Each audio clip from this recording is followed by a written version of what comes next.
And welcome to round 2 of the VRRC League of Champions. Tonight we are at the virtual setting of Snetterton, where the drivers will take on the Snetterton 300 layout in the challenging 2017 Porsche Cup cars. Joining me, Dave Marshall, Daniel Handover. Good evening, gents. How are you? How are we doing, Steve? You all right? Good evening. Very well, very well. So, Dave, taking another step away from the steering wheel this week and joining us in the commentary box, going to bring us lots of technical info. Fantastic racing last week, wasn't it, Dave? Some great stuff from qualifying, race 1, race 2, with Jack McIntyre coming out on top. Yeah, I mean, Jack really set the pace, didn't he, and set the bar really quite high. But what was quite surprising was as fast as he was, it wasn't guaranteed for race 2 with the reverse top 12. So coming to Snetterton now, a few more overtaking opportunities, maybe into the hairpins. So it'll be interesting to see how well people can get through the pack from a reverse grid. But yeah, looking forward to it, and overtaking should be very interesting around here. Yeah, absolutely. And as you say, the overtaking is going to be interesting. It's a pretty fast track, is the Snetterton 300 layout, as we can see there. And interestingly, all the corners sort of taken from, the names are taken from some of the racing greats and some of the teams. But yeah, it's a fast flowing track. Dan, is it one of your favourite tracks? It is, yeah, to be fair. I do love Snetterton. Since they've changed the layout, I prefer it. I just feel like it just adds something else. A few people I know that aren't actually keen on the layout. Me personally, I just feel it adds another completely different element of Snetterton. It's really, really good. It's still really fast, though. You've got the latter half of the track going through Nelson and that. It's such a quick track majority of this lap. I just find having that sort of variability with the infield section is really quite nice. Yeah, the infield section certainly adds an awful lot to it. There's some very challenging sections in there, and it's all about maintaining the corner speed, like through the corners, like Hamilton. That's a tricky one to get right because it's very easy to run wide. And then obviously when you head out onto the Bentley straight, that's another overtaking opportunity through Brundle, getting the line right into Nelson, and then coming back out through the bomb hole. So it's a challenging track, and it's a track I think that's it's very easy to get carried away on and run slightly wide. And as we were talking about earlier, Dave, if you do run wide in a couple of the corners, there's some nasty bumps to catch you out. Yeah, especially the coming through the bomb hole section. There's a huge bump on the exit of the grass. So anyone trying to go 2x2 into there is brave to start with, but anyone running wide on that grass, it'd be a true car ender, to be fair. So people want to miss that. Absolutely, mate. Yeah, and I think we've got 23 cars lining up tonight to take on the Snetterton 300. We'll be going into a short sort of 15-minute qualifying session very shortly, which will follow on with a 20-minute race. And then the second race is reverse top 12. So that will be an interesting one as ever. But again, just going back to last week, Jack McIntyre was absolutely ballistic in qualifying, wasn't he? And he won both races as well. So he came from that reverse top 12 to take race 2 as well. So that was an absolutely outstanding performance from him. Do we think, Dave, that we're going to see that again tonight? I definitely think Jack will be the pace setter. I've seen him practice that. Jordan Brennan has been yet again pushing Jack for lap time. Don't forget, we've obviously got ballast going into this round. Ballast is done on round per round basis rather than race per race, just the way the program and the software works. And it basically means Jack's out front now on 36 kilogram, and increment in 3 kilogram going back for the remaining 12 spots with ballast. What we're seeing is Max Bird is really bringing his aid game to Snetterton. Obviously helping that he's driven the track quite a lot with it being, on the calendar for the minis. And it's a track that he's always gone well on in real life. And sure enough, he's come to the track on the sim, and he's lapping within the top 5 straight away. So Max is surely going to be one to watch this round. Yeah, hopefully so. I sort of saw the results from last week, and there was a few penalties post-race penalties applied, and a few drivers suffered 30-second time penalties, which dropped them down on the order a little bit. But Dan, if I can just come to you, obviously the Porsche Cup car, the 2017 Porsche Cup, is a challenging car to drive. It's can be quite twitchy. It's got a lot of power under your right foot. Around a circuit like Snetterton, I mean, how do you go about tackling a 20-minute race here? Do you think it's just absolutely flat out from lights to flag, or is there a bit more tactics, do you think, that goes into something like this? I think pretty much, yeah. You look at what Donington was like, it was, I know that Jack was controlling, especially race 1. I think, yeah, it's just flat out, at least for the first 2 laps, just to try and gain some ground and also see if you're confident with these cars. As I said, confidence is key. If you are confident with the Porsches, we see someone that's spun there, number 23 car. I'm not entirely sure that looks to be Carroll there that spun. If you are confident, you can probably make up some positions on the first couple of laps. If you know you've got that, the main thing as well is to try and keep the car planted, and actually you don't want the back end to step out on you. There's not a lot of there's a lot of grip on the rear. However, it gets to that point as soon as you go beyond the limitations of grip with these cup cars, the car just spins and it goes. Like there's very little in terms of saving it, which again is what we have seen and we saw at Donington. So I feel there's going to be some tactics maybe played into it, potentially sort of like halfway through the race and then continuing on. But I think for the start, it's just going to be flat out, get the positions that you can, get that track position, and then if need be, defend or see how the race goes for the individual and see if you can attack some more with positions later in the race.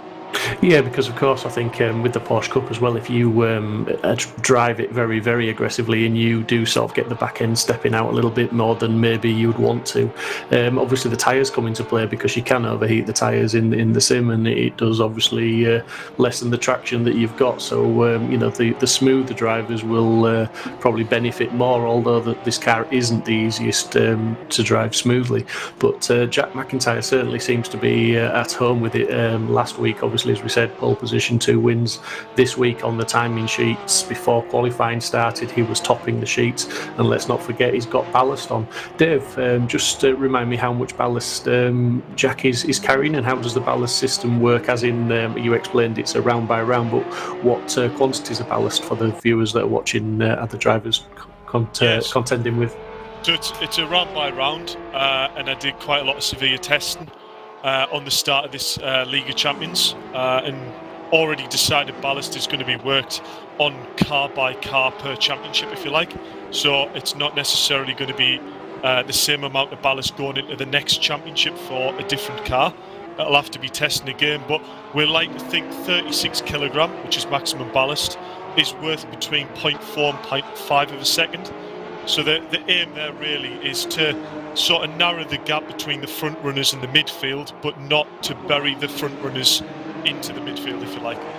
So it's 36 for top place, and in increments of 3 kilogram down 12 places. So 12 place will have 3 kilogram on board. Yeah, absolutely. On the point scoring side of things, it's the top 15, isn't it, that score points within the race for finishing. And just on qualifying now, we can see Jordan Brennan at the moment is in that provisional pole position with a 1:48.4, albeit it's just under 3/10 faster than Jack McIntyre. And so obviously with 9 minutes still to go, I'm sure Jack will be getting into his rhythm, and I think we're going to see a bit of a fight between these two. Anybody else standing out for you, Dan, from last week that you may be expecting to come through to the front during qualifying or indeed during the races?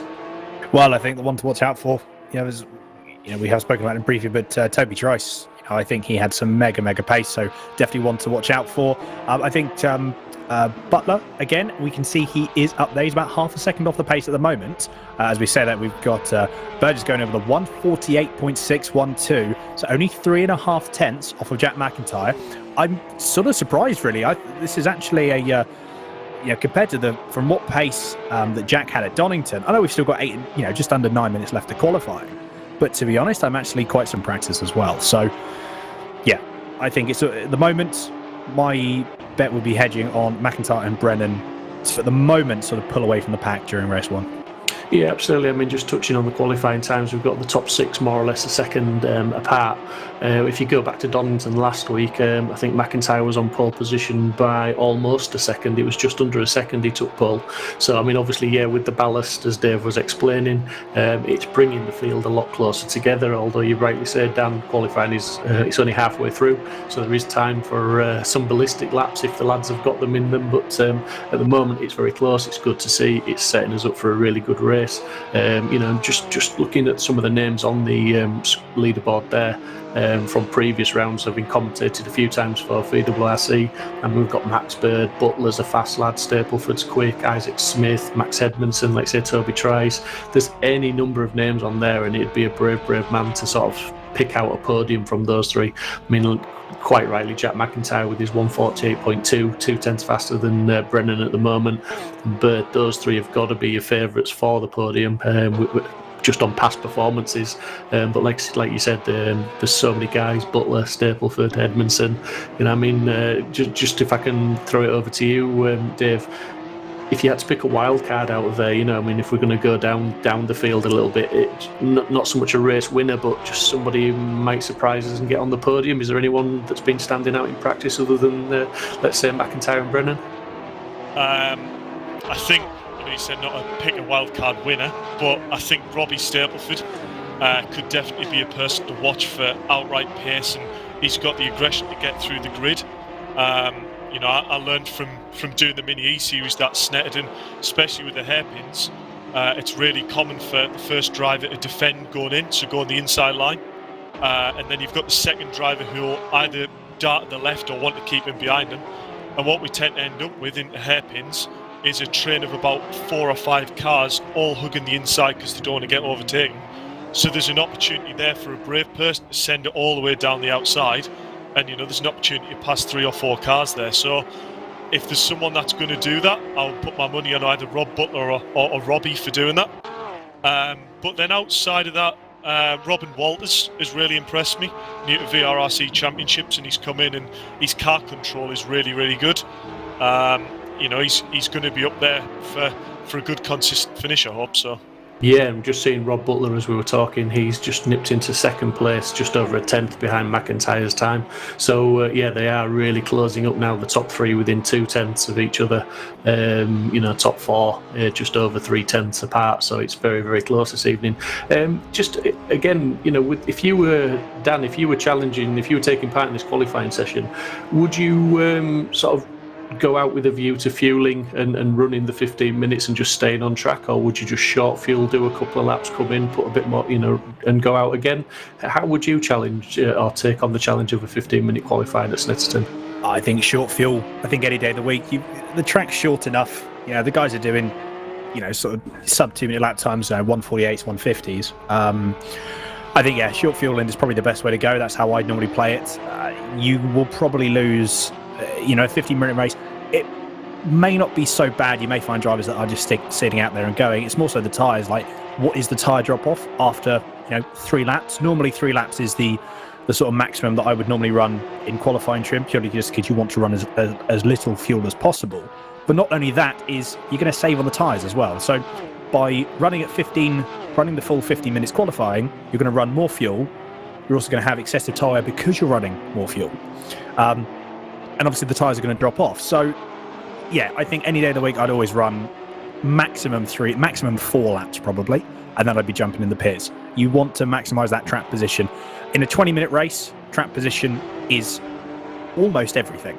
An endurance race, not so much. However, in sprint races like this, you've got to make sure that track position is your key fundamental thing and the number 1 priority in qualifying.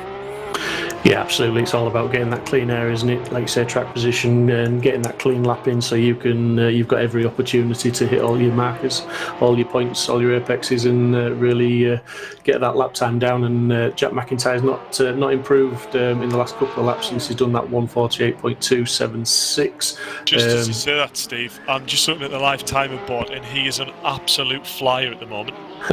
He's nearly half a second up, so. Yeah, watch the time screen. But also Rob Butler, I've just watched him unfortunately have a little spin coming out of Nelson, and he was also 3/10 up. So these boys are definitely not finished on lap time. But all I can say is Rob is not going to settle for that second, is he? He's not now. I mean, we've seen Rob Butler in the other championships that he's entered, and he will fight to the last lap, whether that's in qualifying or during the race. And he's a very talented driver as well. But it's good to see, if you sort of say McIntyre was half a second up, but Butler was also a few tenths up as well, as McIntyre has gone faster now with a 47.9, so he's dropped into the 47s, and he's literally just a shade under half a second quicker than Butler. But it's good to hear that the times are still keeping reasonably close, although McIntyre is stretching his legs a little bit now. But it is going to be an interesting race, because I don't think these cars are the easiest to get off the line, and obviously through Riches for the first time, it's going to be trying to pick the line, stay on the right line, not run wide and onto the green stuff, which is going to offer you no traction whatsoever, and then breaking into the hairpin. As you say, there's going to be a few cars battling for that apex, and if someone's brave enough to go down the outside without running wide onto the grass, it's going to be an interesting first lap, I think. Yeah, these cars definitely aren't the easiest to get off the line, even with practicing 10 or so launches before the race. That one time you let the clutch out, and all go wrong and you bog the car and you've lost 3 positions. So, just because someone's put it on pole or second on the grid, don't expect that means they're going to be going into turn 1 in front, until we watch these cars launch. It's anyone's game. Yeah, absolutely. We're coming into the last 1 minute 30 seconds now of qualifying, so pretty much the guys are going to be coming up to their last chance, last lap to get the times in. And at the moment, we've got McIntyre in first, Butler second, Brennan third, Max Bird fourth, Stapleford fifth. We've got Max Edmondson in 6th, we've got Walter 7th, Trice in 8th, Isaac Smith 9th, and Fairclough rounding out the top 10. And Fairclough in 10th is 1.4 seconds off.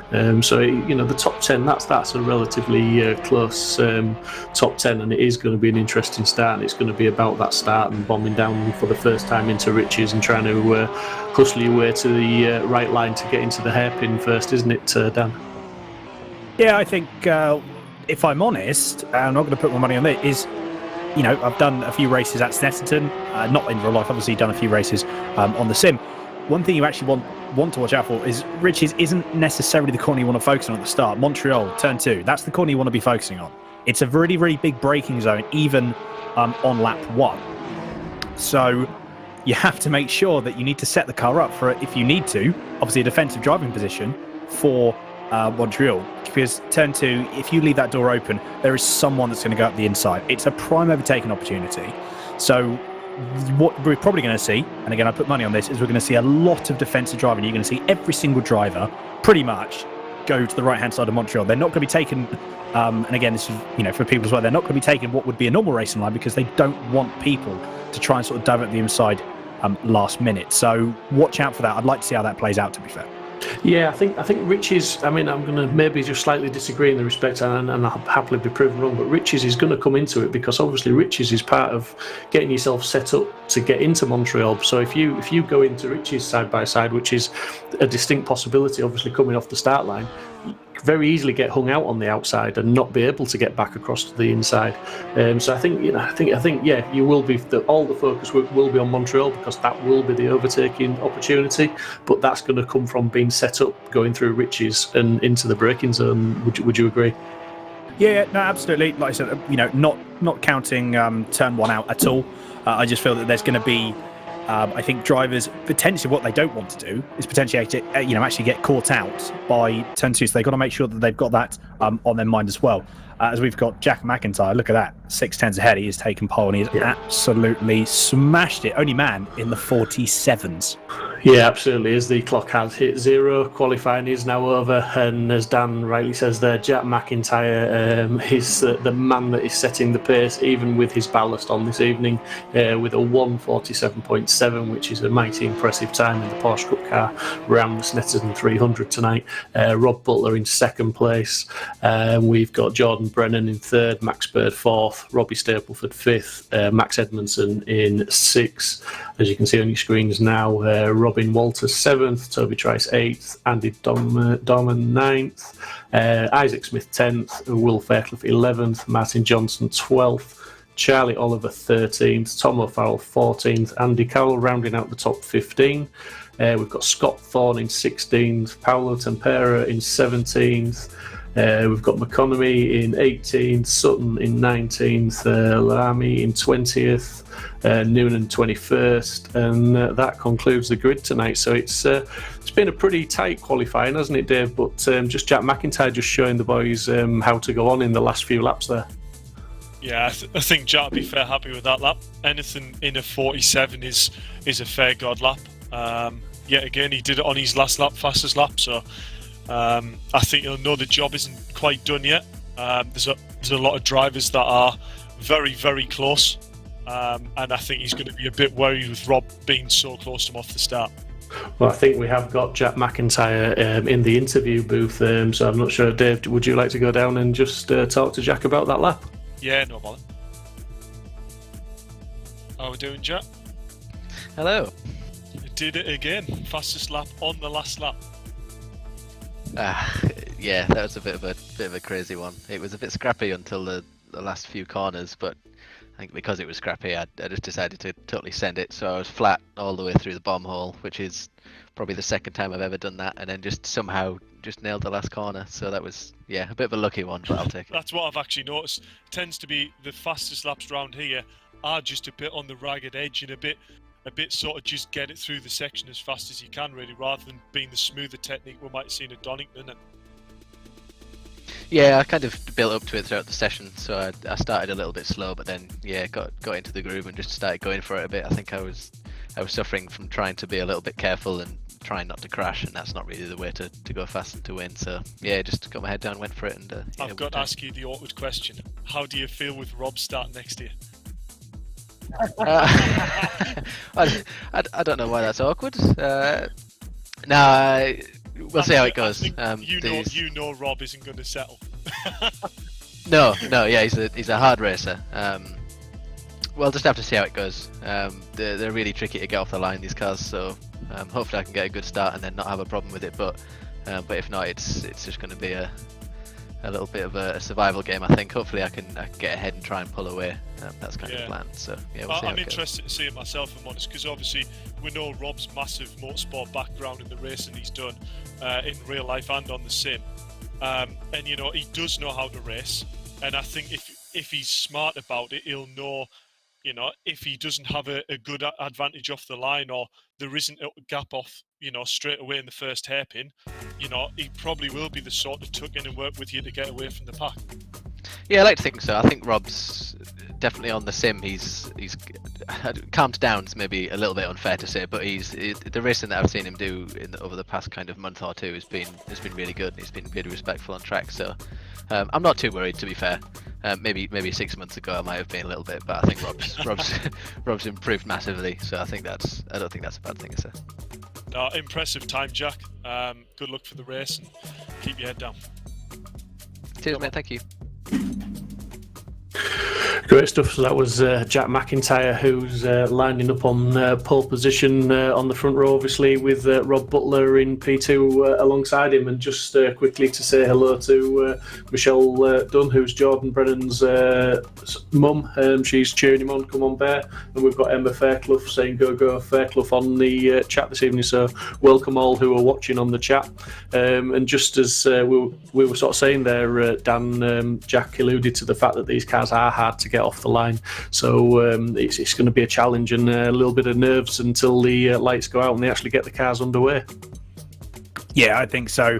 Yeah, it's going to be nerves are going to be building up probably for the entire first lap. You know, tyres are going to be cold, brakes are going to be cold. You're not going to be. It's just there's going to be so much going on. I think the heart rate of people are going to be about 160 beats per minute for the entire first lap. If anything, I'm saying that they may even be like that for the entire race from what we saw at Donington. Yeah, absolutely. We just see the cars taking positions on the grid at the moment, and we're waiting for the lights to come on and get the action underway of the first of two races here tonight at Snetterton 300. And yeah, it's going to be action-packed, I think, from start to finish. Like you said, Dan, it's going to be a case of getting that first lap out of the way, getting some heat into everything, get everything up to the working temperatures, settle into your positions, and get your head down. And maybe, as you were saying in the interview there, Dave, we might see Jack and Rob working together to try and get away from the pack. Yeah, I think that would be the smart thing to do. Just as Light's about to get away, but look at how close they are off the grid. Hardly a nose in front for Paul, so this is anyone's game. Yeah, here we go. The lights going on now. We've got all the lights and just waiting for them to go out, and we go. And off they go, and Jack and Rob both get a reasonably good start there.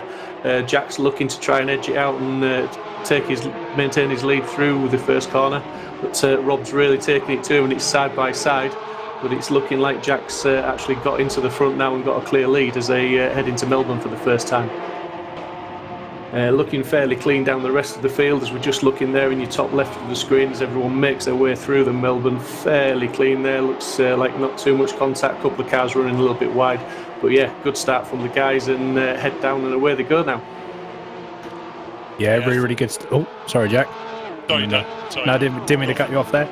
No, really good start there from everyone. As we see Jack, Jack is just pulling out the gap. He's already put out a little bit of a breathing space. You know, you've got to watch out. Butler's on pressure, and Butler's being pressured already by Brennan there. As you can see, he's now the current focus point for the stream. So Brennan's looking at, having a little bit of a look there. Tried to, again, just positioning his car. He's really aggressive at the start. We saw that at Donington. You need to have that aggression to try and either upset the person in front. So Brennan, what he needs to do, it depends at the moment whether he's already accepted the fact that Jack is now going to walk away with it, because Jack's already pulled 1.3 seconds off of the pack. He's almost in a different race, Steve.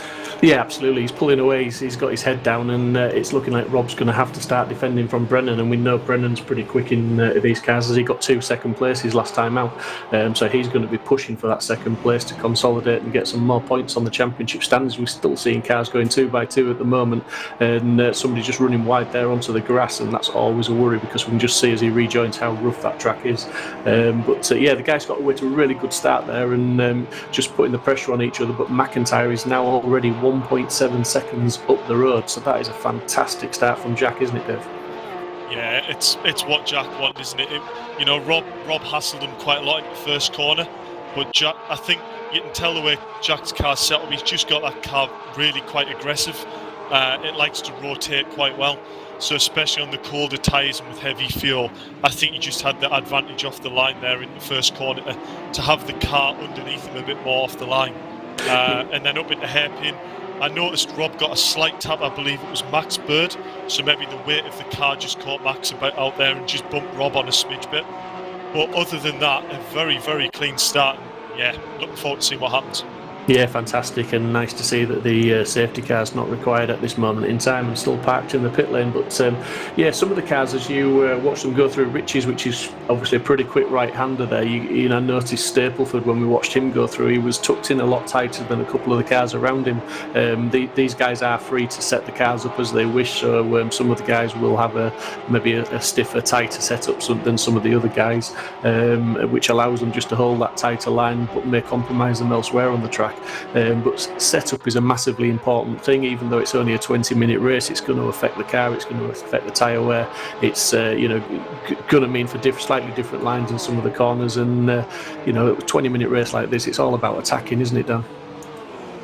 Yeah, exactly. At no point do you really need to be, again, it depends on the circumstances. We see there we've got Trice just having a little bit of a look on Walters there, currently now riding on board with Isaac Smith, who's currently in P7. He's about 3/10 away from Edmondson, so not too sure if that gap is closing down, but this is a battle to watch out for. Isaac's going to be wanting to make some positions up, I'm sure. Yeah, in terms of, like I said, this 20-minute race, you've got to be really flat out as quick as you can. So we just got Jack McIntyre with a 48.8. He was half a second quicker than Rob Butler in second place in that lap. The gap's now just over 2 seconds. So again, Jack, as we said, it's just running away with it at this moment in time. There's going to be some more battles. I'm sure we've got a couple of gaps opening up at the same time. As we see Isaac very, very late on the brakes there. That was deep. That was very deep, wasn't it? Yeah. That was really, really deep. To be very, got the car stopped. Interesting line. What you were seeing there.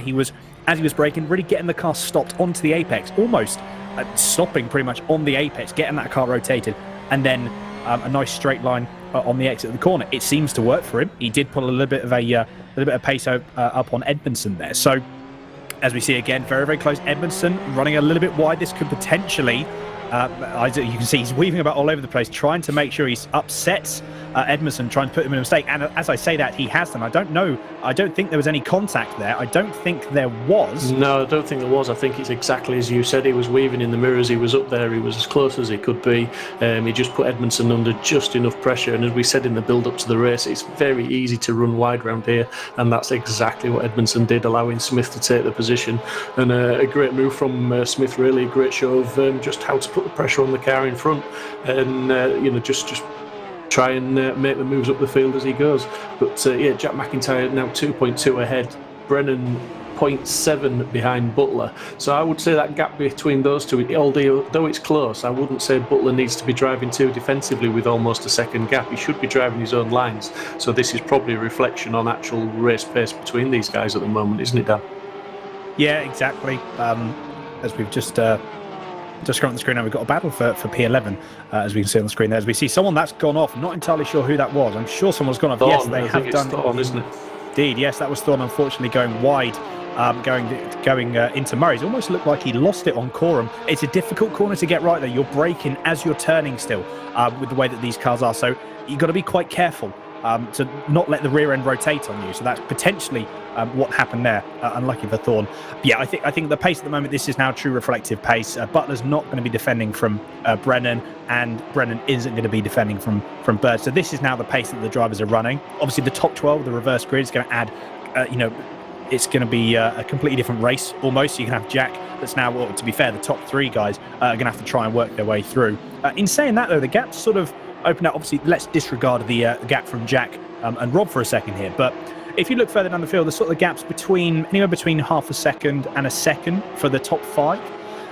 But most of the grid, though, they're sort of within that balance of, between maybe half a second and a second and a half. So it's interesting to see. You've got little packs going up now. So this, for example, at the moment, we've got the battle. I believe this is battle for 6th position. I'm not too sure if Edmondson's going to try and take the move back on Isaac Smith. He may very well do if he can get the run, although Isaac's putting out a little bit of a gap now. The gap is about 0.4 of a second. What you're wanting here is Rob, and what Rob is wanting is, as we see there, that was very, very... I think Edmondson just got the braking zone wrong ever so slightly going into Brundle. That's compromised his line. This is actually now a battle for 7th position here now. So Isaac has just gone, thank you very much. He's checked out and off he goes. But I think now, it almost looks like Edmondson's struggling a little bit with his setup tonight, because he's making 1 or 2 mistakes where the car's looking very, very loose under him. And as you say there, under the braking, it was almost like he was just maybe trail braking that bit too heavy into the corner, and the car just started weaving under him.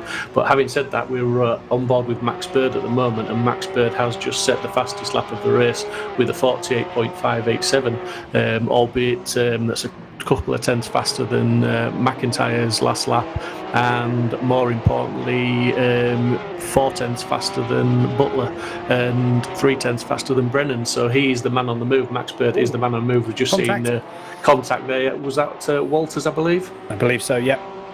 So Walters just losing out positions there as he got a bit of contact and ran wide off the track. But this is the battle now for sort of 7th place, as you were saying. This is the guys that are closing up. We've got Isaac Smith sort of made a bit of a break. Edmondson's trying to gather it all up, although the car's looking a bit loose on him. And Trice and Walters are all in there battling away. Yeah, exactly. I'm interested to see how this battle develops. I think, Dave, a point that you were following on as well, as I've just looked at the gaps well now, Jack's pulled 3 seconds on Butler. This is, he's just, this is a race of his own. I know I keep saying it, but I mean, wow, you cannot disagree with the times that he's put in. That's so fast. So, Dave, the point that you said about different setups, obviously Jack's aggressive setup here, it actually seems to be working for him. I thought that we may see it still. We've still got 11 minutes left of the race. I wonder how setup is really going to play a part. Is Jack's setup potentially too aggressive while he is quick now? Is he going to really drop off that pace later on? Is he going to be able to manage it? I think, to be fair, from what we saw at Donny, he's very good at managing the setup that he runs with the tyres. But, obviously, as we see, so Max Bird's putting now in the fastest lap of the race with a 1:48.5, or one of the fastest laps of the race, I should say. Is it something that we may see different setups now playing a part differently within the last sort of maybe 4 or 5 laps? I think it's fair to say the setups and the tyres on these cars, they go hand in hand a bit, really. An aggressive setup will wear the tyres a little bit harder. but I don't think the race is really long enough for the tyres to go properly off. As we just see Robin there get a great move up the inside of Toby. Toby just lost it a little bit there into turn 1, and as I suspected, Robin is really, holding his own in the top 10 here. Toby's struggling slightly more for pace than maybe he was at Donington, but he said himself after his real life experience he's struggling with this version of Snetterton a bit more than he was at Donington, so it'd be interesting to see this develop a bit more. But regarding, you touched on it before about the hairpins, you see a lot of people running very deep into the hairpin and then what we call V in the corner off, so it's where you almost stop the car to a stop, get the car turned and then point the car as straight as possible on exit, so that's really maximising traction on exit. Oh, as we see Robin span there, into the wall he goes. That's a big shame that for Robin. Yeah, that was just pushing, as you say, that 10/10 and just over the limit ever so slightly there, and he's dropping down the field now. He's down to 14th and still going backwards, I believe, because that was quite a big impact. And also I was noticing while you were talking there, Edmondson was having a few more moments. Again, I definitely think Edmondson's got a few issues with his setup, whether it be tyre pressures, whether it's a general car setup, I'm not quite sure, but he's doing well to stay in that 7th place at the minute ahead of Trice, but he's really struggling. As we've seen him there, he's just gone wide over the curbs again, so he's really got his hands full this evening as Max Edmondson, but we've seen him in other championships and he quite likes exciting racing, and he's a very, very good driver, so it's probably nothing he's not used to, is it, Dave? Yeah, Max definitely drives on the wild side, doesn't he? He does. He likes to use the curb, and he's paid his race entry, he likes to use every inch of that bit of track, so Max is on probably one of the more budget setups out of all the drivers on the grid, so maybe he's lacking a little bit of steering feel through his rig. It's not to say you can't still do blister lap times on cheaper gear, but it is an advantage for consistency, especially with the higher end gear. So Max is doing very, very well here to hang on to 7th place. He is indeed, and he's not just hanging on to 7th place, he's hanging on to Isaac Smith in 6th place, really, because Isaac made that move on him a couple of laps ago. But Max Edmondson, despite his hairy moments through some of the corners, he's still hanging on in there, albeit sort of he's around 3/4 of a second back now, and he's lost a little bit of ground in the last few corners, but he's still there and he's still hanging on, and he's still ready to take advantage of any opportunity that may arise. The other thing I want to touch on is Max Bird obviously has got the pace, but he seems to his last lap wasn't the quickest, but I think it was more that Jordan Brennan's lap wasn't the fastest, because they were both sort of 49.2s, so it's sort of telling me that Max Bird is maybe just getting stuck a little bit behind Brennan now and needs to try and make a move. Race 2 is going to be very interesting, if I can talk about that already before this one's finished, but I think Jordan Brennan, Max Bird, obviously they'll be starting in front of Jack McIntyre if things finish as they are at the moment, and I think Max Bird might be a challenge for Jack McIntyre to get past if he manages to work his way through the grid.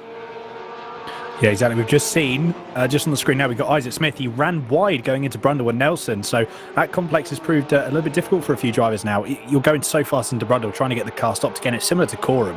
You're turning as the car's stopping, you don't want to make sure the car rotates, but Isaac has dropped a position. We were talking about obviously, Edmondson sort of holding his own at the moment. One mistake, and we have seen this, we saw this at Donington, one mistake and you can actually lose quite a few positions. Isaac has luckily only lost 2. So Toby Trice has now moved up into P7. Obviously, Isaac Smith is currently the focus on the screen now. He is still there, though. We've got Toby Trice is now going to try and make a move around the outside. He had a look going onto the exit of Montreal again, just placing his car, trying to upset the balance. Oh, no, as I say Contact between them. Big contact. Yeah, that was Toby Trice again, just going a little bit too deep. I think he wasn't expecting Edmondson to check up like that, going through Palmer. I think, to be fair, that was a best case scenario. Luckily, both cars are still going. Toby Trice lost out a bit on that. I think, just a little bit eager on the passing opportunity there. But that's now put him and dropped him back to P9. So he's just been around that sort of P8, P9 position all the time. But it's good. It's given him a bit more confidence because he's got the pace now. I think he's getting a bit more confident with the car, a bit more comfortable with Snetterton.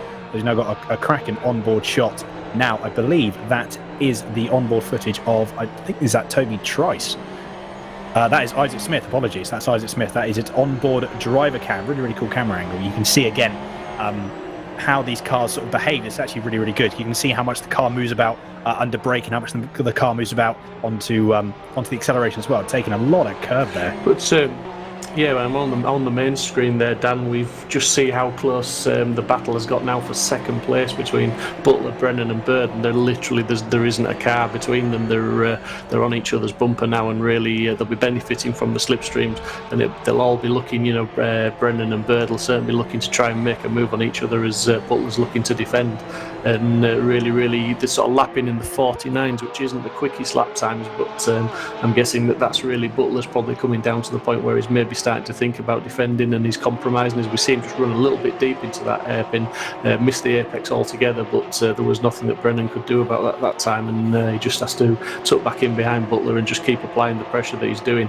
And it's almost like Bird in fourth place at the moment, he's just sort of that little bit further back, but he's got a watching brief, and as we were just saying there earlier, he's just waiting for any potential mistake or opportunity, as we've seen Brennan just running a little bit wide there, but not far wide, but just not quite making the apex there, Dave.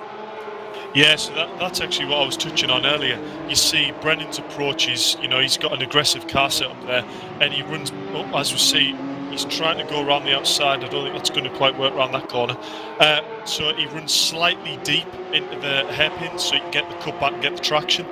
That works on a car that's got an aggressive setup, but on a car that relies being more stable, a little bit softer, and it allows you to lean on the car a bit more, it's faster to take the smoother line around the hairpin. So that's why we're seeing this sort of different approach to the same corner, but both are about the same sort of lap time.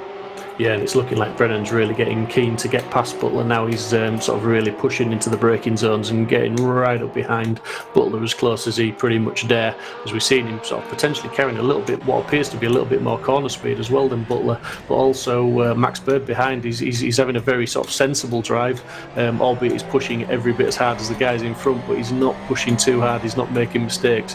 He's just sort of more or less sitting there and watching as we're waiting for things to happen. But Brennan is definitely hounding Butler now, and he's just sort of making himself visible in Butler's mirrors and letting him know he's there, although Brennan's just maybe run a bit wide there, but he's managed to cut it back and stay on the right line as they now head into Montreal. Yeah, it's impressive to watch Jordan, isn't it? He just moves that car around so much, little drifts on the brake and drifting into corners. It's an impressive drive to watch, and he definitely makes it interesting.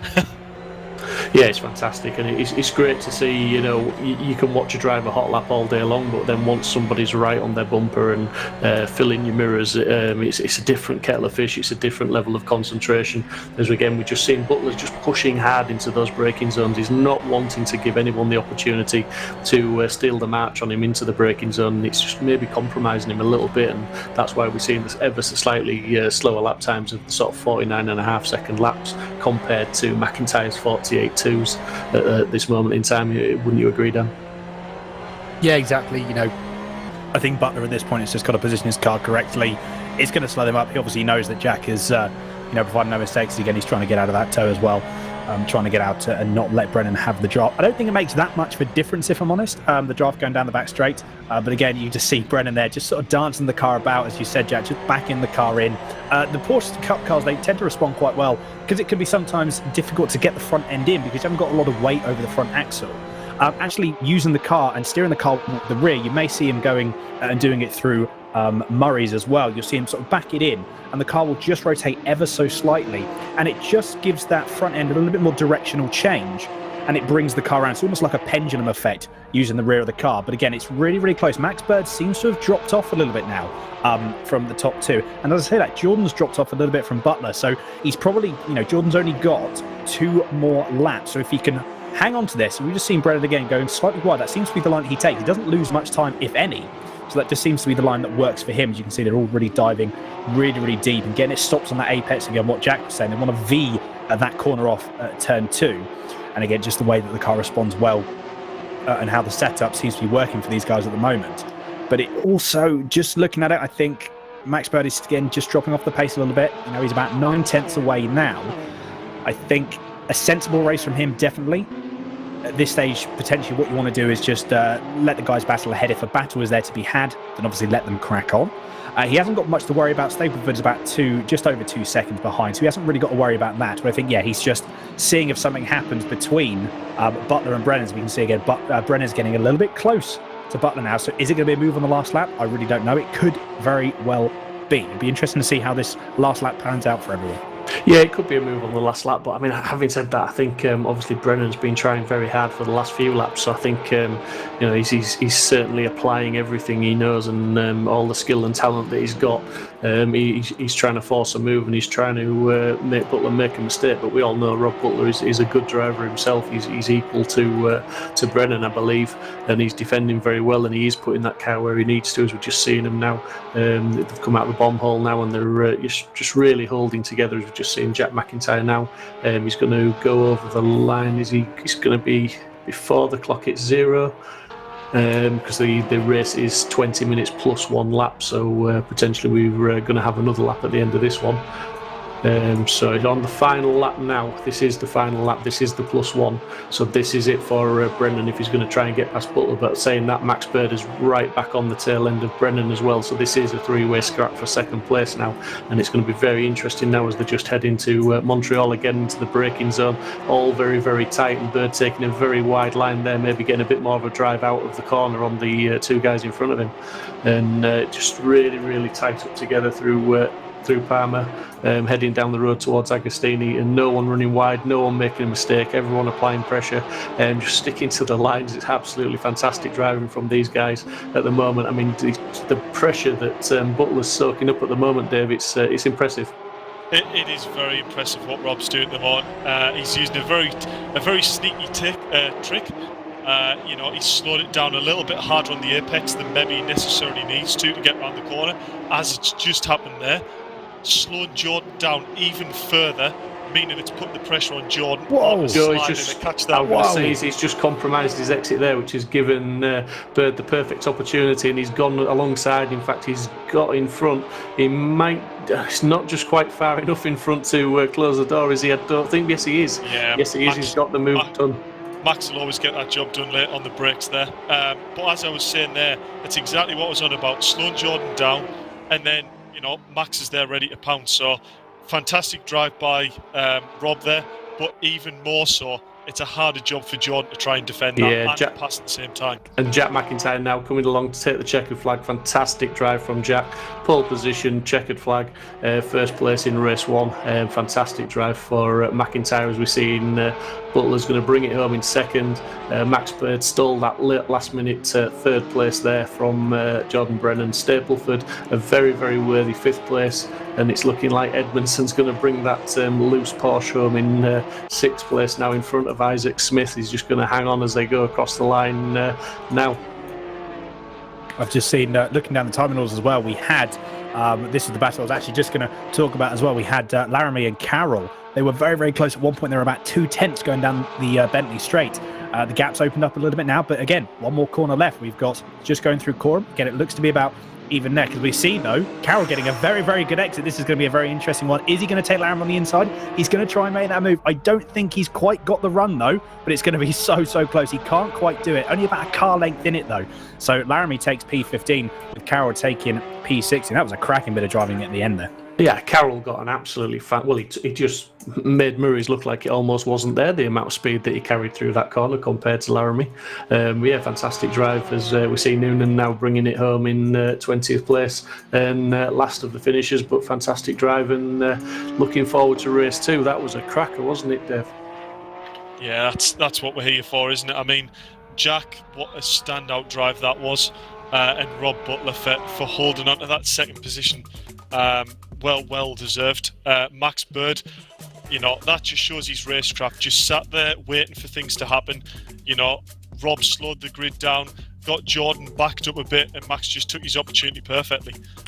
So we're just getting confirmation there. Sorry to interrupt, Dave. We've got confirmation there of Jack McIntyre first, Rob Butler second, Max Bird finishing the podium off in third place, Jordan Brennan fourth, Robbie Stapleford fifth, Max Edmondson sixth, Isaac Smith seventh, Toby Trice eighth, Tom O'Farrell ninth, and Martin Johnson rounding out the top 10. And we've got Charlie Oliver in 11th and Andy Dorman in 12th. So Andy Dorman will be on pole position for race 2. And that's going to be an interesting proposition, isn't it, Dave? Yeah, I mean, I've noticed this in the past few championships and few races that Andy Dorman's done. He showed really impressive pace, and he's getting ever increasingly good on a sim. So actually, him on pole, if him and Charlie can work together to get away, that's actually quite a dangerous combo, and it might be quite hard for the people starting on the reverse grid to actually catch back up to them. Yeah, I mean, there's a few guys there, like you say, that it's the reverse grid. So obviously Jack McIntyre is now going to drop down to 12th place with Rob Butler alongside him in the 11th. But I mean, Robbie Stapleford, he had a solid race there. Didn't do anything wrong. He didn't get much airtime because he wasn't doing anything wrong, was he? He was just sort of more or less circulating on his own, putting the laps in when he needed to, and he was there to take the 5th place, I think it was, when the checkered flag dropped. So that people like him, when you're coming up against him on the reverse grid, are going to be very difficult to pass. Yeah, I think that's right. I mean, Robbie, I'm just looking at the lap times there, and he was lapping faster than 3 people in front of him. So Robbie definitely had the outright pace, but as I say, he might have just been playing it safe and get a good solid 5th result in, get the reverse grid, and we'll see what happens. But I think, looking at reverse grid, Charlie Oliver, Andy Dorman, good front row. Isaac Smith and Toby Trice in the mid-pack, they're going to be very, very hard to get past. If them work together, it will be a sensible thing to do, but I think they're going to want to, battle their own race. No worries. Well, I believe we have the podium boys in the interview room now, so shall we drop down there, guys, and just have a chat with us? Sounds good.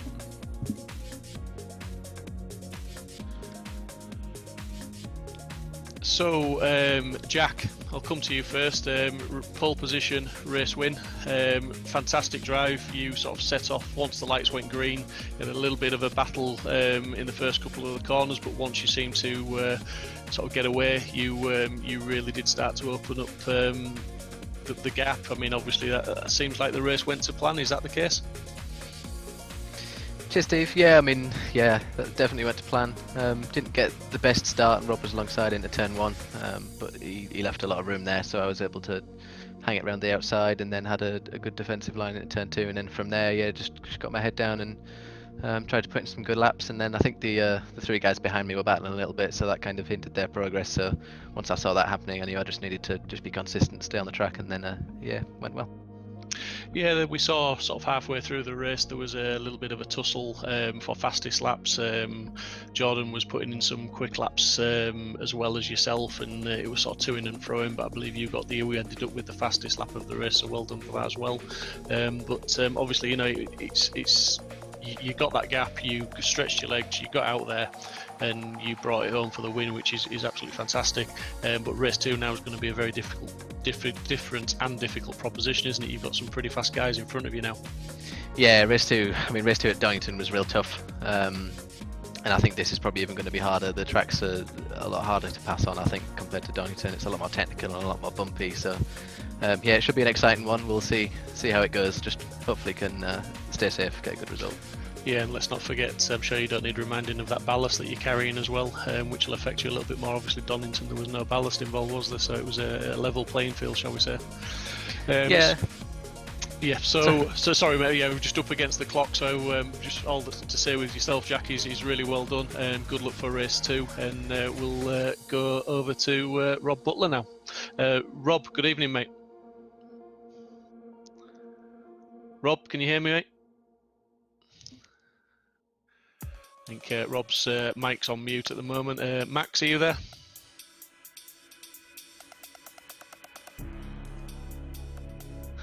Never mind, the guys seem to have got audio issues at the moment, so we'll head back. Have we got Rob? Good evening, Rob. Yeah, you can hear me there? You're just messing with us, aren't you, mate? No, I wasn't on push to talk. I was on mute, and I have to on push to talk for the interview. Sorry, guys. No problem, buddy. Well done on that race. We've just got very short time to interview you, mate. So it's just really well done. And how was that for you? It was fine, apart from Jack the Alien. McIntyre, he was just way too fast. I've put together quite a good lap in qualifying. I don't know where it came from, but happy to hang on for P2 and a good race with Jordan and Max behind. Yeah, absolutely, mate. I mean, you did give him a really good run down through Riches and into Montreal for the first lap, but he did get his head down and got away. But fantastic battling for the rest of the race, mate. And you gave us something to watch. So well done for that, mate. And good luck for race 2, mate. I'll need it. Thank you, guys. No problem.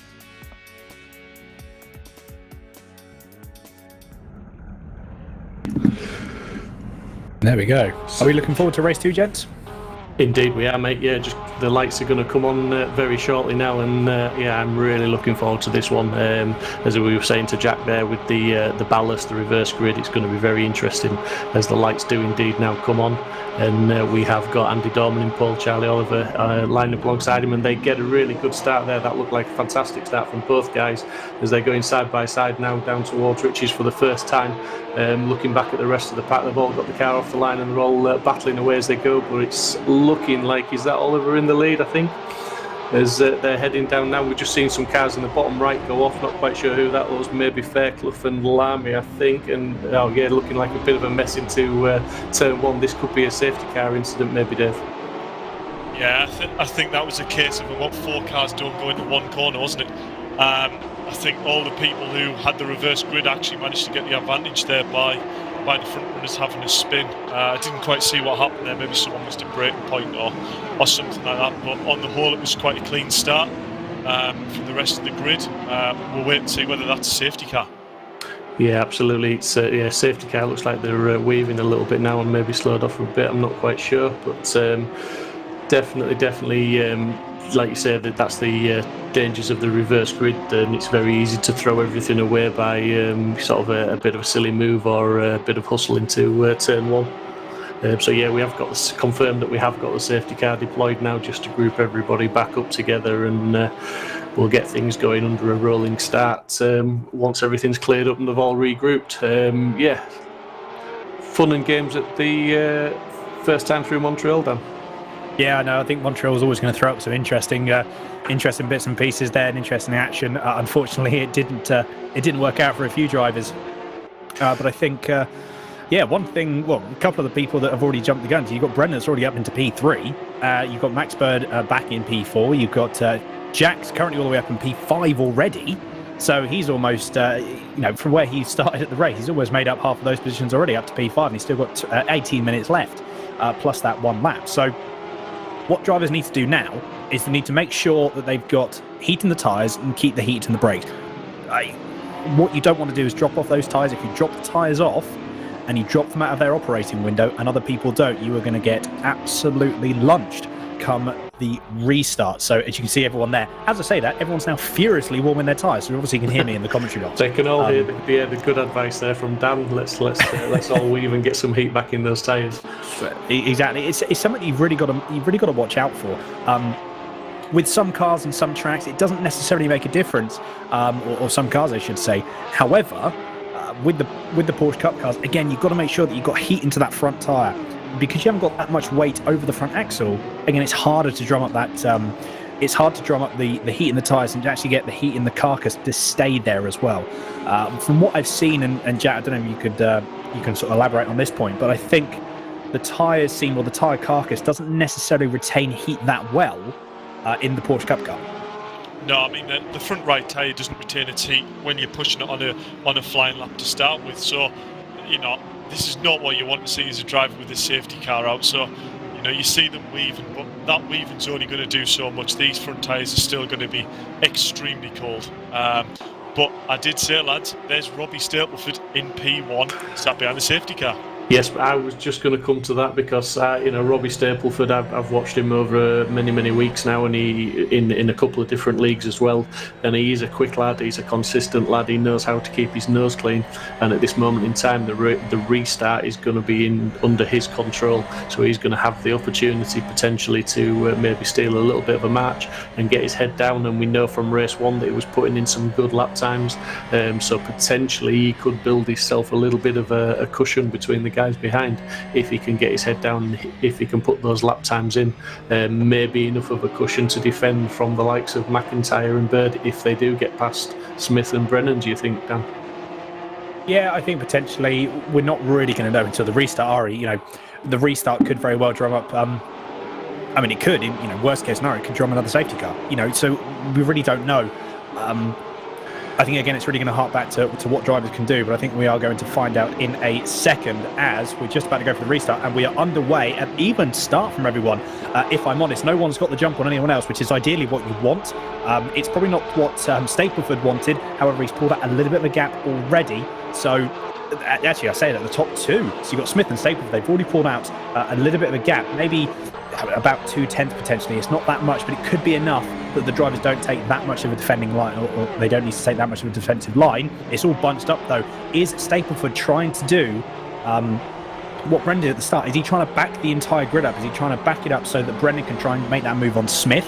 So this is going to be interesting to see as well. Is the car going to, is Stapleford going to slow the pack up, or is he just going to try and, again, similar to what Jack did, just head down, check out, and off he goes? It's going to be really, really difficult at the moment because everyone is a bit out of position.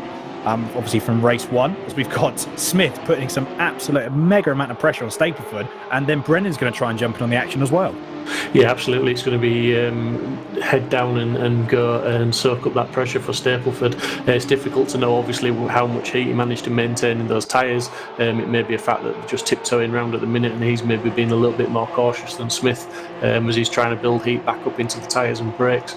But certainly he's having to soak a lot of pressure up now from Smith, who's not got Brennan very close behind, and then obviously more importantly there's Max Bird, Jack McIntyre and Rob Butler down to sixth place, all in very short succession at this moment in time, and they're all filing through Nelson there and into the bomb hole, very, very clean, very, very close together, and looking to apply that pressure and try and force that mistake.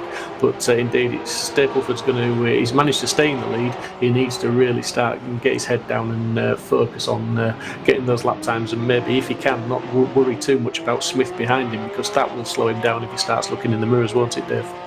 Yeah, I think that's definitely something I'll be doing if I was Robbie. Looking at the last race's results, he'll know he's got a few tenths in the bag over lap time over Isaac. He really needs to get his head down and pull that gap. Because otherwise, Jack is going to get past Max there. Yeah, I'm just going to say we've got McIntyre trying to get past Bird into T1, T2, but Bird defending really, really well, but Jack is not hanging around, but it's looking like Isaac Smith's into second place up behind Stapleford, so they've all swapped around, which will have given Stapleford a little bit of breathing space there to try and maybe get his head down, as Brennan and Smith are still arguing over that second place and swapping places now, as we're seeing also McIntyre, I believe, swapping places with Bird as well. That is a brave move that by Jack there, going into I believe that was Hamilton. Will Max get the cut back? Oh, that was very, very tight. But yeah, as we see, Isaac's just dropped off the back of Robbie here now, and Jordan's really trying to apply the pressure. So I reckon Robbie, he's done a good job here. He's got the break. Now Isaac's distracted by looking in his mirror. So now he really needs to get his head down and open that gap. Otherwise, who knows? It might be Jack in his mirror shortly. Yeah, and let's not forget we've got Butler in sixth place, who's he's there as well. I think the top six are maybe fractionally starting to break away from Edmondson in seventh place, but Max Butler is definitely part of the leading pack. He's there, and he's maybe a couple of tenths further back than he'd want to be, but he's definitely hanging on to them and he's going for it. But Stapleford now is opened that gap up to almost a second. Whether it'll be a second when he crosses the line this time, I'm not quite sure, but he's certainly trying. He's got his head down, he's trying to put those laps in, and he's trying to build on that gap. The guys behind, Smith has just got himself a little bit of breathing space with Brennan, but McIntyre up into fourth place now, and he will be pushing, and he'll be pushing hard, and be focused on Brennan now and be looking to try and get past him as quick as he can, I would imagine, Dave. Yeah, this is not a scenario you want to be in as Jordan. Jack's right up behind him now, and he knows Jack has pace, so he'll want to be getting past Isaac as fast as possible. So then he's got that safety buffer with Isaac in between. Problem is, Isaac is a very, very good racer. Even if he doesn't quite have the outright pace, he knows how to drive, he knows how to position his car, and he's not going to make Jordan's job very easy at all. No, absolutely not. I mean, Stapleford's doing what he needs to do out front. He was the fastest man on track. He's got the fastest lap, albeit at 49.5. But more importantly, it was faster than the guys behind him. So he's eking out a little bit of a gap all the time. It's sort of round about the 1.1 seconds now. So while the guys are battling behind, as we're on board with Bird, looking towards McIntyre, who is now well and truly glued to the back of Brennan and looking to try and make a pass. He's sort of hustling him down the Bentley straight, letting him know he's there. He's just showing his headlights in his left-hand mirror, but he's having to follow him through into Nelson and try and maybe put some pressure on through the bomb hole, force him to run wide. As we just see, Max Bird just lost the back end there, a little bit too much right foot maybe, Dave, or do you think one of the bumps just caught him out there? No, unfortunately, I think that was just a little bit too early on the throttle there, trying to close the gap. That's a big shame. That Max has shown great pace here, and he would have really liked that good solid result there. But that's going to take the pressure off Jack, even less so what Jordan wants to see. So this is going to be super interesting to see how Jordan copes with this now. Yeah, and Jack McIntyre just put the fastest lap in of a 1:48.9. Robbie Stapleford's lap, just for a comparison, was a 1:49.2. So sort of 3/10 slower than Jack. So Jack's the man that's on the move, and as you say, sort of the pressure's gone from behind Jack now, so he really can focus forward onto Brennan and then Smith, and those three are all in very, very close contention now. So it'll be very interesting to see what happens. And Brennan just running really wide there as he's getting really on the power and trying to get the run onto Smith as they come down the straight towards Murray's, but towards Agostini, but just not working out for him that time. And this is all hotting up, isn't it, Dan? I know it is, yeah. I think, if I'm honest, to be fair, Jack was probably focusing more so on Brennan than he was Max, as much as Max obviously was half a second we've got there. Again, Brennan trying to take a very, very wide line. He's trying to get that cutback going through Oggies to try and actually maximise speed going through Williams. However, it hasn't worked out in his favour this time around. So you've now got McIntyre on his back bumper again. He's already pulled out of the slipstream. Again, he's letting him know that he's there. He's pulling the car out. He's nowhere in a position that he needs to overtake. However, he's getting Brennan to look in his mirrors to try and see. You see, he's pulled back in now. So again, the position was never going to be made there. He was way too far back. And he's just trying to put Brennan off. Doesn't seem to have worked though at the moment. So Brennan is keeping his cool. McIntyre is trying to find a way past. What you're probably going to find here, and what you will have as well with some drivers, is what they do. They don't necessarily try and make the move straight away. Jack knows that he's got some time in hand here. So he's got some time in hand. He's also seeing that Brennan and Smith are potentially going to fight as well. We've got Smith that's gone very, very wide. He had a bit of a massive sideways moment going through Murray's there. That's going to compromise him massively. He's already lost a position to Brennan, so he's been promoted up to P2. I think Jack now needs to capitalise on this and try and go through. Is he going to try and make the move into Montreal if he can get a good run? He's probably going to. As we've got Smith, is he going to take the defence line? He's not going to, surprisingly. He's still very, very close, though. It's all at the moment hotting up for Battle for P2. They've both gone wide, so this has just promoted Jack up potentially to P3. Jack just lost the back. He just lost the back end though, did Jack there, didn't he? As he was holding a very, very tight line.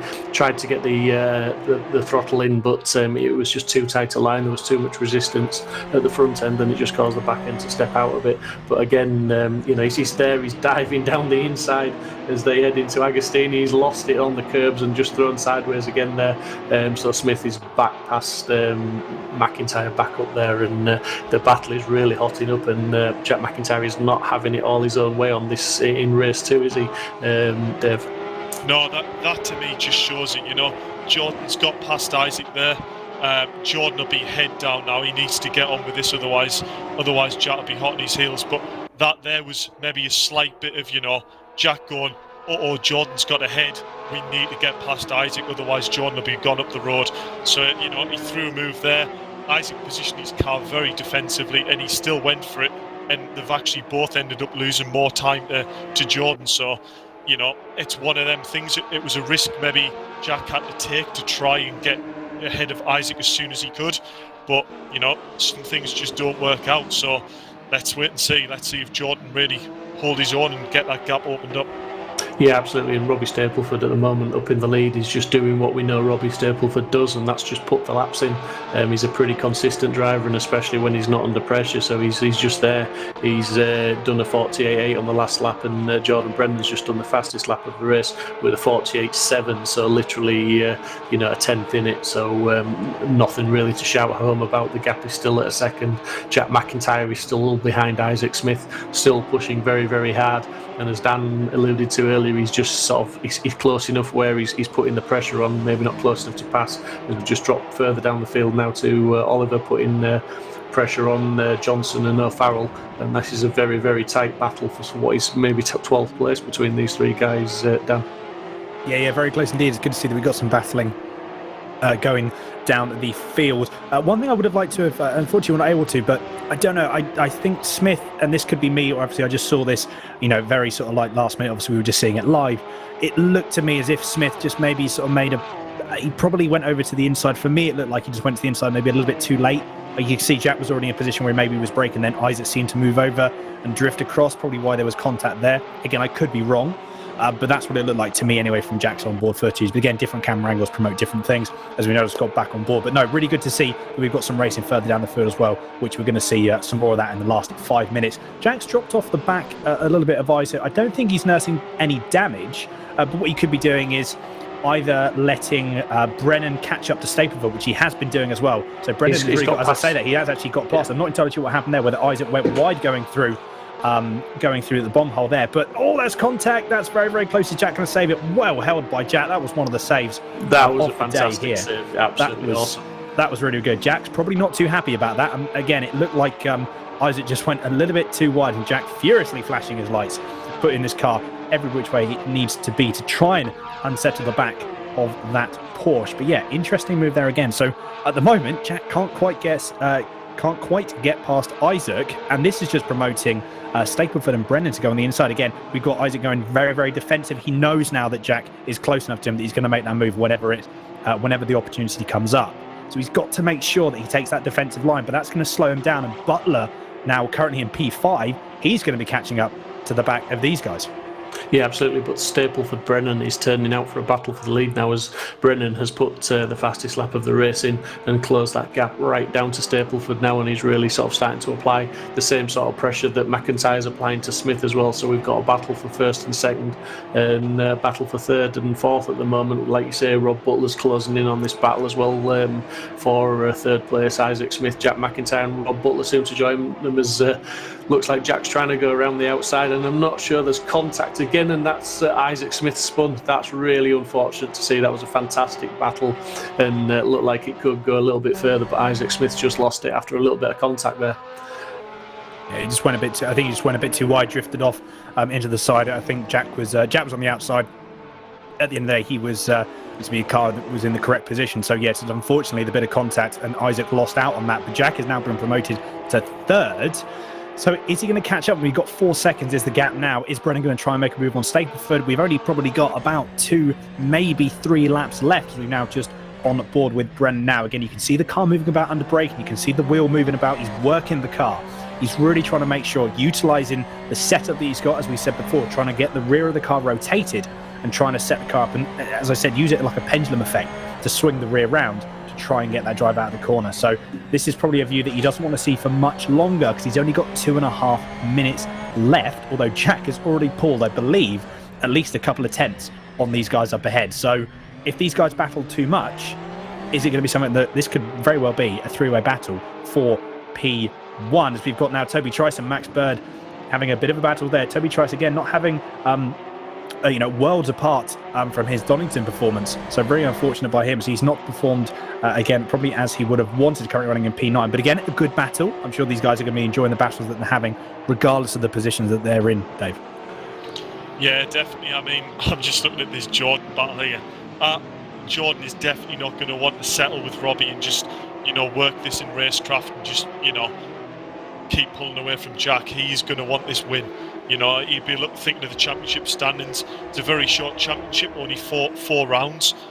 Jack's already managed to pull a little bit of a buffer, so yeah, Jordan's going to want this win to just try and close that points gap a little bit. But Robbie also hasn't had a win, so I have a feeling this is going to go up the line. They're not going to want to let each other past. Yeah, I mean, I think Robbie Stapleford at the moment, he just got himself a little bit of an extra tenth or two there, but we've just seen Brennan closing right up as they're breaking down into the corner there and now going through the bomb hole.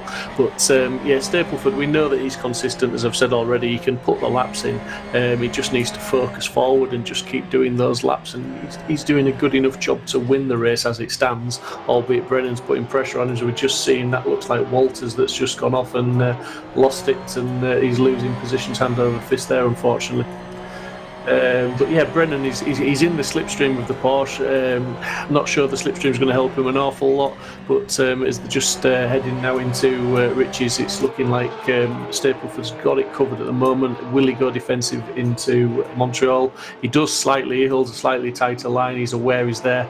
That's going to help McIntyre close up, who is now 2.6 seconds behind, and you can see that gap visually is closing, and that will be a big incentive to Jack, won't it, Dave?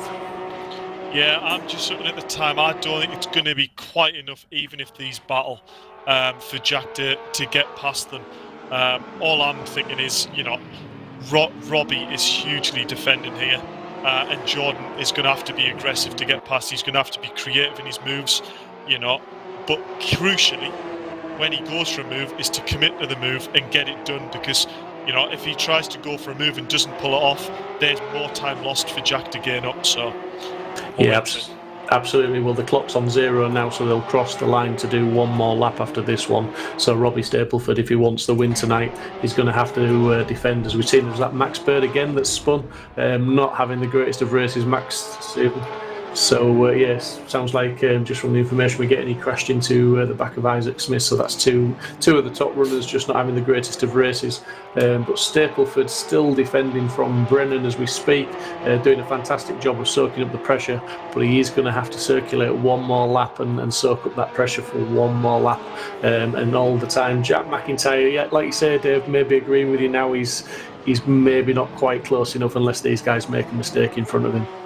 Yeah, I think it's only going to be if Jordan goes for 2 or 3 moves that aren't necessarily successful. I think that's a big enough gap. I know if I was Jordan, I'll be, weighing up my options and trying to think of where's the best place to overtake and commit to it before I've even got necessarily the run. So, you've got it in your head. Is he going to make a move here? No. So, like, for instance, in this corner here, he's going to be thinking, right, stay nice and close, get a good run out the left-hander, and the next hairpin could be a brilliant opportunity to just send it up the inside. Yeah, Jack McIntyre in third position will just be thinking, I wish there was another 5 minutes to this race, because I think that would just about do him, wouldn't it, David? He'd probably close that gap up in the next 5. But Stapleford is doing a really, really good job. It has to be said. If he does bring this home for the win, he just runs a bit wide there, he runs wide and lets Brennan almost get alongside. But I think he's got that position covered and he's got it back. That was an opportunity that was gifted towards Brennan, but it just wasn't quite enough of an opportunity, was it, Dan? No, he managed to get the. So I think we had Brendan still managed to get the drive out of the corner, which is really, really good. Although it's still so close, as we see Brennan nearly going ever so slightly wide, nearly losing the back end. As I said, he lost the back end a little bit going through Williams. That's unfortunately, I think, race over. That's the race win that's gone out the window for him at the moment. He's half a second back with only about 4 or 5 corners left. So you've got the latter half of the lap. All Stapleford needs to do is just sit there and not make any mistakes. Look at Jack, though. He's only a second away. Another lap or another 2 laps, and this would have been a very, very different race. But Stapleford, he's got 2 corners left now. He's got Coram and Murray's. Can he make sure, and can he keep that car centered in the position? 1 more corner's left. He's got through Coram with no issues at all. I think he's going to get through Murray's again. Nice, straight and true. Put his car where it needed to be. And that is it. Fair play to Stapleford. He takes the win for round 2. What a cracking race by those guys. Fantastic drive from Stapleford. Deserves that win completely. Totally soaked up the pressure from Brennan. Great drive from Brennan. You could see on that last lap or 2 how much Brennan was really sort of wringing the neck of that Porsche to get every ounce of power and get on the throttle as early as he could. But he brought that home in second. McIntyre third. Butler brings it home in 4th. Edmondson 5th. So 2 solid finishes really for Edmondson tonight. Toby Trice in 6th. Paolo Tempera in 7th. Isaac Smith bringing it home in 8th with Max Bird in 9th. Those 2 guys involved in a bit of an incident towards the end of that race. Carroll in 10th. Walters in 11th. O'Farrell 12th. Oliver at the moment rounding out the top 13. looking like economy is going to bring it home in 14th once he brings it around to the line. So yeah, great race that one, wasn't it, Dave? Yeah, I mean, I'm new to this commentating thing. Do I get anything for calling Robbie in the at the start? I don't know whether I do. Yeah, what tea and biscuit? Yeah, you get some Kit Kats, mate. They go great with a cup of tea. That'll do. to anyone who's clueless, we were having a good conversation about the best biscuit out of choice and the Kit Kat chip you get out of top. But anyway, yeah, what a fantastic race that was. Robbie held his own. I mean, watching Jordan, I'm on the edge of my seat watching him. You know, he's driving it sideways, the back end stepping out into corners. You know, that was I don't know what to say about Jordan. I mean, he was hanging on, but yeah, he could have taken the win there possibly, but he won't be kicking himself with a second. You know, he didn't. It's a good point finish. It was good to see that he didn't settle for second, did he? He was certainly trying his hardest. I mean, that Porsche was at all sorts of angles coming out some of the corners, and you could argue that he compromised himself a little bit too much, but respect to the guy, he was giving 110% to try and take the win, and all that with Jack McIntyre. I mean, Jack had a great drive in that race, and he was closing, and in those last couple of laps, he was lapping over a second a lap faster than those two guys in front. So Jack never gave up right down to the flag. He was closing that gap. So it's a fantastic drive, wasn't it, Dan? Yeah, an incredible drive. I said from the top three, that was really, really good. We got a lot of comments coming through on YouTube as well saying that was a great race. So no, it was really, really good, and glad everyone enjoyed it. And the main thing, you know, obviously we enjoy it as commentators. It was amazing to commentate on, but the people that are watching as well on the broadcast, again, as long as they enjoy it, then that's another massive positive for us. But a cracking drive. That was really, really good. Yeah, I think Brennan, in some scenarios, he was probably overdriving the car ever so. I mean, you know, we're talking. This is really being nitpicky. I'm not saying that I could do any better, but yeah, I think maybe in some scenarios he may have overdriven the car ever so slightly, which compromised. It's very easy though to get into that situation and get into that mindset that you want to catch up with the guy in front, and you will do absolutely anything to make sure that that becomes a reality. So, you know, getting to that point where, yeah, a little bit too much oversteer, a little bit too much throttle application too soon, and it could have put him in a little bit. I don't think it would have made a difference though. You know, Stapleford just put his car where it needed to be, and yeah, I think no, kudos to Stapleford there. That was a cracking drive from him to take the win. Yeah, absolutely. I mean, like I've said many times, I've seen Stapleford racing quite a few races, quite a few leagues, quite a few championships, and he's very consistent. He seems to be a very level-headed driver, and he did deserve that win tonight because he soaked up the pressure. He wasn't maybe as quick as Brennan, he certainly wasn't as quick as McIntyre, who finished in third, but he just put his car where it needed to be, which is all he needed to do. He didn't seem to focus too much on what was going on in his mirror. He was looking ahead at all times, and it was only really the last couple of laps where we really started to see his lines change and him take a lot more of a defensive sort of attitude towards his driving, which is always the quickest way to go, isn't it? You know, you need to keep racing and racing on the fastest line possible, Dave. Yeah, I think it's very easy when you're out leading and you get someone come up behind you to go too defensive and lose chunks of time. So I think, you know, Robbie's got a good karting background. He'll know that. You know, I think he did a very good job to drive as much his normal line as possible.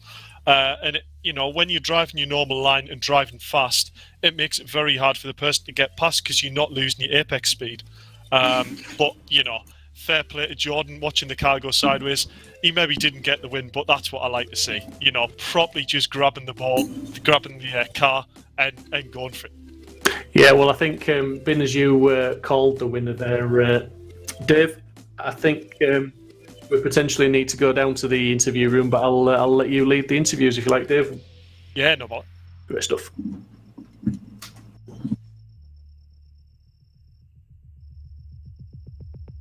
Be pleased to know I called you out for a win tonight, so that's me getting a Kit Kat chunky. Yeah, clearly giving a good look. Yeah, I mean, obviously it was a bit of carnage off the line going into the hairpin. You managed to seem to just get through that, you know, fairly unscathed. And then the safety car came out, so you must have been, you know, thinking, you know, this is job on. You had Jordan behind you and Jack not too far behind. So how did you cope with the pressure? I just knew I had to get away and hope that Jack and Jordan couldn't catch me, which they didn't. They got stuck behind Isaac, so just had to hope they couldn't get by. And then Jordan started to catch me towards the end, and then I just had to fend to him. Yeah, well, fair play. I mean, I was saying to the other lads in the commentary that, you know, for all you were defending, you weren't overly defensive, which is the key for when, you know, you had Jack catching up at a hell of a rate of knots. You know, if you'd gone overly defensive there with Jordan, the amount of time you would have lost, Jack would have been back on on the closing stages of the race. So, you know, very, very well done to not overly defend, but yet still come away with a win. Yeah, I try not to defend too much because it's hard to overtake around this track anyway. So yeah, I think that was a very mature drive, and I would expect to see you on the top step of the podium in the next few races. Thank you.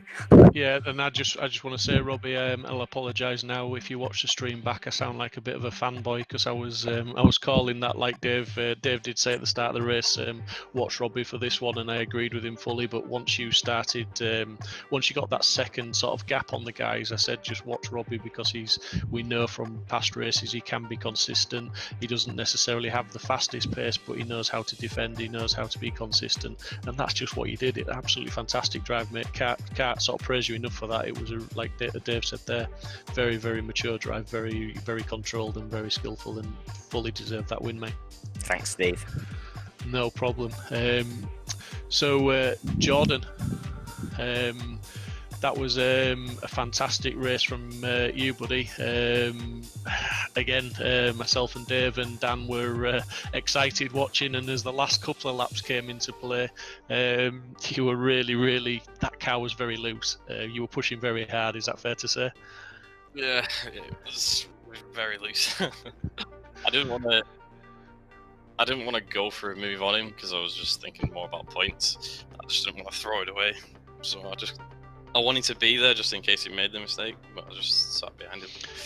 Yeah, I mean, we were sort of, again, Dave, with all his knowledge of racing with you guys, he was sort of pointing out, you know, obviously that if you were racing too hard and you didn't, if you were going to make a move, you had to be very, very assertive with it and make sure the move worked. Otherwise, if you started getting too sort of tangled up with each other, Jack was going to be on top of you because Jack was really closing in those last sort of 2, 3, 4 laps. He was really sort of piling the pressure on relative to the lap times. Were you worried at any point in the closing stages about Jack closing that gap, or did you sort of always think in the back of your mind there was enough of a buffer there? I was watching the time, and as these lap times, I was like, "Oh dear, this is pretty quick." This, but then towards the end, I just seen it final lap, and I was like, "Right, he's a little bit too far away to catch." I think we've beaten me. Now, John, it's Dave here. We've just had a great clip on the stream of you coming out of Hamilton in the next right-hander sideways with Jack behind you. You do realise this is not a rally car, don't you? Maybe. Yeah, it was very loose. I would cool to drive. I would suspect if your car's looking that loose going towards Thruxton, turn into a corner at 140 mile an hour with a car that loose, you've got your hands full, I think. It'll be very fun. It will, and it is a great spectacle to watch. No, fair play with the pressure you put on Robbie. I said personally that, you know, I would expect you to probably go for the win there, but it's interesting to hear that you're being a bit conservative and settling for second. You know, I think that's a very smart drive. You know, it's only second race in the championship, and you know it's played in your favour because you're sitting second in the championship now with a nice buffer to third. Yeah, it's not too bad. Oh well, champion. Right, well, good luck going towards Thruxton. Yeah, and hang on. Right. And finally, third place, Jack, yet again on the podium. Yeah, that was good. That was a good race. I had a brilliant lap with Max Bird. I think we were side by side for nearly all of the infield.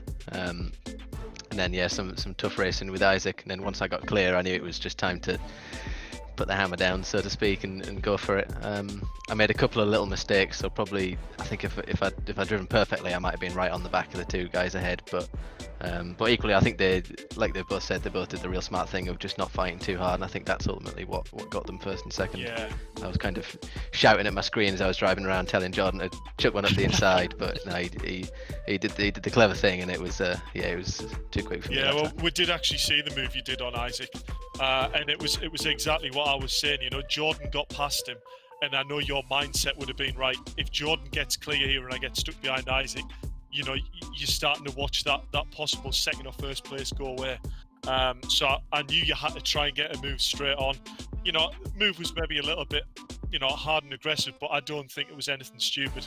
You know, Isaac could see your intention and you didn't gain really an advantage from doing it.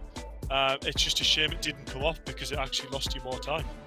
Yeah, I think that one I noticed Isaac was sticking to the right, so I was just gonna.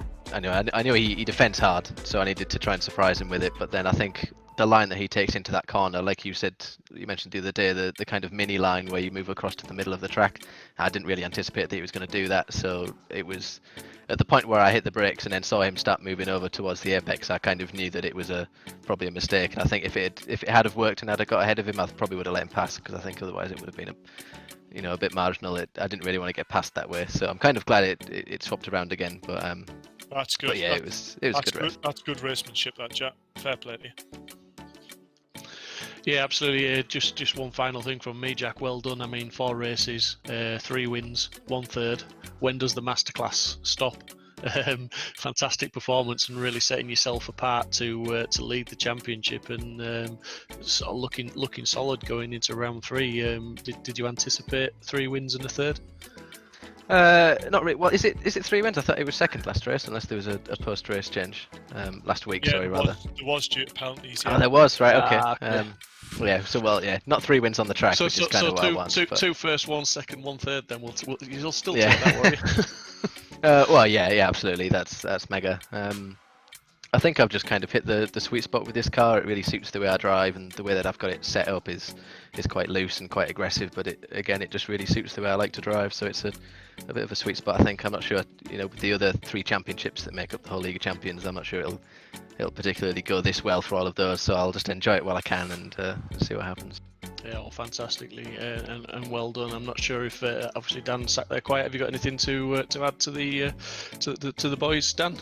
Well, no, again, yeah, I was just going to say, really well done to everyone. Yeah, it's been some cracking racing again. We had at Donington, it was just racing from non-stop, from start to finish. It was really, really good fun. And yeah, just want to, congratulate you 3 on race 2. Really, really good stuff indeed, and a joy to watch as always. And that's pretty much it from me. To be fair, I think you guys have answered all the questions that I was going to ask. So, to be honest, great stuff. And yeah, well, that is it then. Basically, thank you very much, guys. Well done on the podiums. Well done on the racing tonight. We've had some fantastic racing in both races, and looking forward very much to next week and more of the same. So, thank you very much, guys.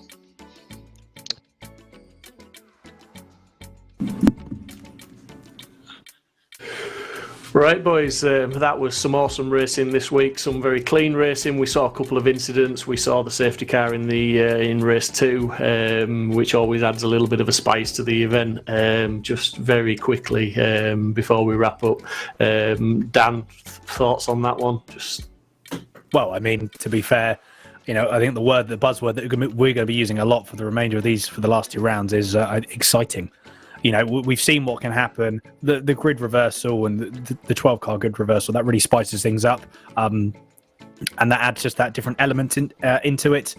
And yeah, I think if these first 2 rounds have been so action-packed, what are the next 2 rounds going to be like? Is it going to be even more? I can't see how it can be more action-packed than what we've had already, if I'm honest. Never say never. Oh, very true. Dave, over to you, buddy. Just very quickly for your final thoughts, mate. Yeah, I mean, the only thing that we didn't see at Snetterton that I was maybe expecting a little bit more of was the slipstream effect. I thought the slipstream down the back straight might have taken more effect and moves it to the next corner, but we're at Thruxton next. Anyone who doesn't know Thruxton is probably known for one of the highest average speed tracks on the UK calendar. And you enter some of them corners at 140 mile an hour, down back straight. We might see slipstream coming into effect there. So are we going to see some smart play towards the end of the race where a driver maybe won't necessarily go for a move prior to the straight in order to get the run into the last set of corners? So yeah, next week is going to be one to watch. Thank you very much. Well, cheers, guys. It's been an absolute blast commentating with you again. So thank you, Dave Marshall. Thank you, Daniel Handover. I've been Steve Proudley. Really enjoyed the racing this evening. Hope you have as well. So please, please, please join us next week if you can for Thruxton, where I'm sure we're going to have a lot more exciting racing for you. Thank you and good night.